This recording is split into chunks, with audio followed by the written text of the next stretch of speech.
Hello प्यारे बच्चों, आपका स्वागत है ओशा मैथ्स क्लास के अंदर। और आज के इस वीडियो में हम एक और शानदार सा कॉन्सेप्ट डिस्कस करेंगे। हमने पिछले वीडियो में डिस्कस किया था कि एक चर का जो रैखिक समीकरण होता है, उस समीकरण से हम उस चर का मान कैसे निकालेंगे। तो हमने उस समीकरण से चर का मान निकालना बहुत अच्छे से सीख लिया था। जिन भी बच्चों ने उस वीडियो को नहीं देखा, तो उसका लिंक आई बटन में और यहाँ डिस्क्रिप्शन में दे रखा है, वहां से जाके सबसे पहले आप उस वीडियो को देखो। क्योंकि जब तक आपको एक चर का जो रैखिक समीकरण होता है, उसमें अगर उस एक चर का मान नहीं निकालना आएगा, तब तक आपको आज जो मैं डिस्कस कर रहा हूं ये कॉन्सेप्ट समझ में नहीं आएगा। तो मैं बता दूं कि आज के इस वीडियो में सबसे इंपॉर्टेंट कॉन्सेप्ट डिस्कस करेंगे समीकरण का। अगर किसी भी बच्चे को इन समीकरणों को हल करना नहीं आता, तो ये समझो उसका बेसिक मैथ्स जीरो लेवल पे है। तो आज का वीडियो सभी स्टूडेंट आराम से सीखिए, बहुत इंपॉर्टेंट है। हम डिस्कस करेंगे कि जब दो चर का रैखिक समीकरण दे रखा हो, तो उनका मान हम कैसे निकालेंगे, उन चरों का मान हम कैसे निकालेंगे, आज के इस वीडियो में डिस्कस करेंगे। जैसे देखो, मैंने एक एग्जांपल लिया है, x प्लस वाई बराबर 10। अगर मैं आपको एक समीकरण दूं और बोलूं कि इस समीकरण से आपको चर x का और चर y का मान निकालना है, तो हमारा आंसर होगा नहीं। क्यों? क्योंकि इसमें दो चर है और इन दोनों चरों का हम एक समीकरण से मान नहीं निकाल सकते। जितने चर हमें यहाँ दे रखे हैं, उतनी ही हमें समीकरण चाहिए। तो इसमें दो चर दे रखे हैं, तो दोनों चरों का मान निकालने के लिए हमें कितने समीकरण जरूरी होंगी? दो समीकरण जरूरी होंगी। तभी मैंने एक समीकरण x प्लस वाई बराबर 10 और x माइनस वाई बराबर कितना लिखा है? 4 लिखा है। समझ में आया इतना सभी को कि यहाँ पे दो समीकरण क्यों लिखी है? क्योंकि इन इस समीकरण के अंदर दो चर है और दोनों चरों का मान x और y का मान निकालने के लिए हमें दो समीकरण जरूरी है। पहला पॉइंट आपको ये ध्यान रखना है। दूसरा पॉइंट क्या रहेगा कि यहाँ पे x और y के मान निकालने की तीन विधियां होती हैं। पहली विधि क्या होती है? प्रतिस्थापन विधि। आज के इस वीडियो में हम प्रतिस्थापन विधि डिस्कस करेंगे। 2 नंबर विधि होती है विलोपन विधि और 3 नंबर विधि होती है वज्र गुणन विधि। हम तीनों विधियों को डिस्कस करेंगे, लेकिन तीनों मेथड को मैं अलग अलग वीडियो में एक्सप्लेन करूंगा, जिससे आपको अच्छे से समझ में आ जाए, आपको कोई कंफ्यूजन ना हो। लेकिन सबसे इंपॉर्टेंट, जो हमें सबसे ज्यादा यूज करना है, जल्दी से आंसर अपन इनका निकाल सकते हैं, वो विधि होती है, वो मेथड होता है विलोपन विधि।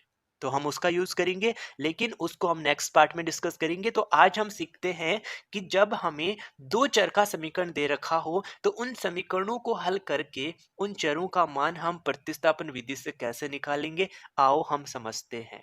तो पहला इक्वेशन क्या दे रखा है? x प्लस वाई बराबर 10 दे रखा है और दूसरा समीकरण दे रखा है x माइनस वाई बराबर 4 दे रखा है। हम यहाँ पे करेंगे प्रतिस्थापन विधि का उपयोग। तो हम इस पहले इक्वेशन से, इसको मैं समीकरण नंबर 1 दे देता हूँ। आराम से समझो, इंपॉर्टेंट कॉन्सेप्ट है। इसको मैं क्या कह देता हूँ? समीकरण नंबर 2 कह देता हूँ।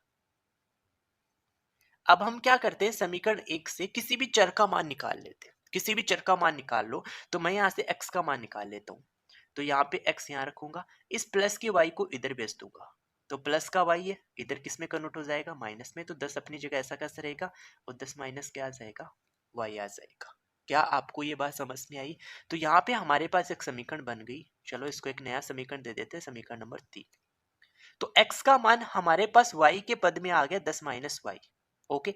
अब हमें ये x का मान इस समीकरण से तो निकाला एक नंबर से, तो इस x का मान हम समीकरण नंबर 2 में रखेंगे। यानी जिस समीकरण से निकाला उसमें मत रखना। समीकरण 1 से तो हमने x का मान निकाला है, ये x का मान अपन कहाँ रखेंगे? समीकरण 2 में रखेंगे। रख दो, यहाँ लिख देता हूँ x का मान।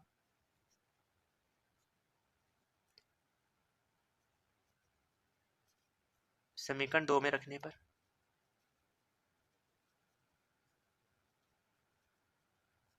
तो x की जगह मान रखेंगे यहाँ पे, तो कितना है? 10 माइनस वाई।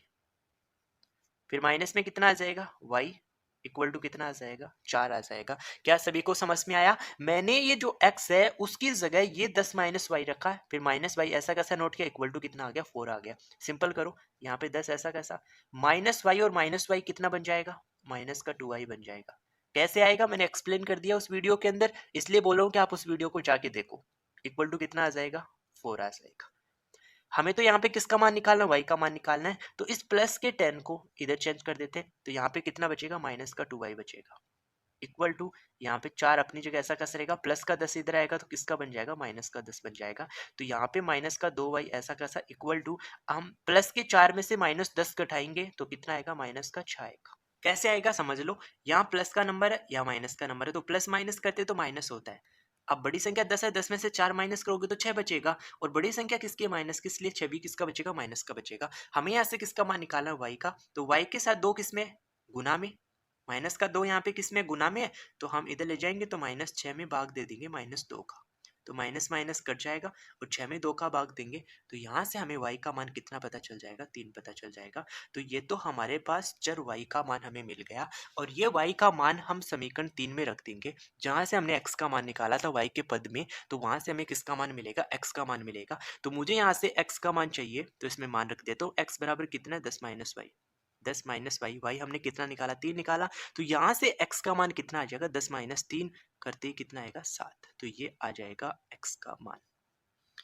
तो आई होप सभी को समझ में आ गया होगा। प्रतिस्थापन विधि भी वैसे आसान होती है, लेकिन इसमें थोड़ा सा हमें एक्स्ट्रा लिखना पड़ता है और कैलकुलेट करना पड़ता है, इसमें स्टेप्स ज़्यादा बनानी पड़ती है और विलोपन विधि में हमें कम लिखना पड़ता है, इसलिए विलोपन विधि इंपॉर्टेंट होती है। लेकिन अगर हमें एग्जाम में लिख के दिया हुआ है कि आप इन दोनों समीकरणों से x और y का मान प्रतिस्थापन विधि से ज्ञात करो, तो वहाँ पे आपको प्रतिस्थापन विधि लगानी है, इसीलिए मैं आपको प्रतिस्थापन विधि को अलग से समझा रहा हूँ। ओके, मैं एक एग्जाम्पल से आपको समझाता हूँ, समझिए।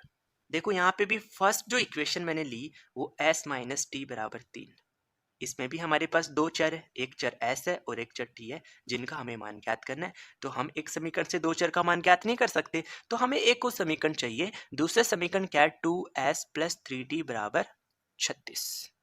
ओके, ये दो समीकरण दे रखी है, सेम प्रतिस्थापन विधि का उपयोग करेंगे, तो सेम काम वही करेंगे। इसको हम समीकरण नंबर 1 कह देते हैं और इसको हम समीकरण नंबर 2 ले लेंगे।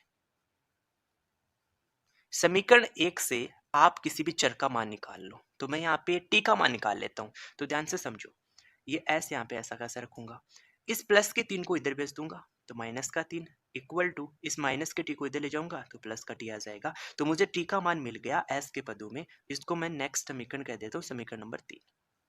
ओके, आप किसी भी समीकरण से अगर एक चर का मान निकालोगे तो उस चर का मान दूसरे समीकरण में रखना है। तो मैंने जो समीकरण 3 में t का मान निकाला, ये t का मान कहाँ रख दूंगा, समीकरण 2 में रख दूंगा। रख दो, ऐसा मैं लिख देता हूँ, t का मान समीकरण 2 में रखने पर, समीकरण 2 में रखने पर रखो, जहाँ पे t है यहाँ पे मान रख देंगे, तो ये 2s ऐसा कैसा रहेगा, फिर प्लस 3 ऐसा कैसा रहेगा। हम तो t की जगह रखेंगे, तो ये 3 के साथ t किस में मल्टीप्लाई में, तो t की जगह कितना आ जाएगा, s माइनस 3 आ जाएगा, इक्वल टू क्या आ जाएगा, 36 आ जाएगा। अब हम यहाँ से सिंपल करते हैं, देखो ये 2s यहाँ पे ऐसा कैसा आएगा, फिर प्लस। अब ध्यान से सुनो, अगर ब्रैकेट के बाहर कोई नंबर है तो वो नंबर ब्रैकेट के अंदर सभी पदों से गुना होगा, ये बात अपने दिमाग में अच्छे से सेट कर लो। यानी इस 3 को हम s से भी गुना करेंगे तो कितना आ जाएगा, 3s आ जाएगा, और इस 3 को हम माइनस 3 से भी गुना करेंगे तो प्लस माइनस माइनस बनेगा, 3 को 3 से गुना करोगे तो 9 आ जाएगा, इक्वल टू कितना आ जाएगा, 36 आ जाएगा। समझ के, अब देखो मैंने लास्ट वीडियो में बताया था और ये सारी बेसिक बातें आपको पता होना जरूरी है। अगर आप 2s में 3s ऐड करोगे तो हम सबसे पहले 2 में 3 ऐड कर लेते हैं, तो 2 प्लस 3 कितना आ जाएगा, 5, और दोनों के साथ ऐसे तो यहाँ पे भी ऐसा आ जाएगा, यानी 2s में 3s ऐड करेंगे तो 5s आ जाएगा। देखो नॉर्मली जैसे अपन इंटीजर्स का एडिशन करते हैं वैसा ही अपन करेंगे, बस उन दोनों में चर और जुड़ा होता है, तो चर और जोड़ दिया, यानी 2 में 3 जोड़ा तो 5 आया, उसके साथ चर हमने लिख दिया, तो इन दोनों को जोड़ा तो कितना आ गया, 5 ऐसा आ गया।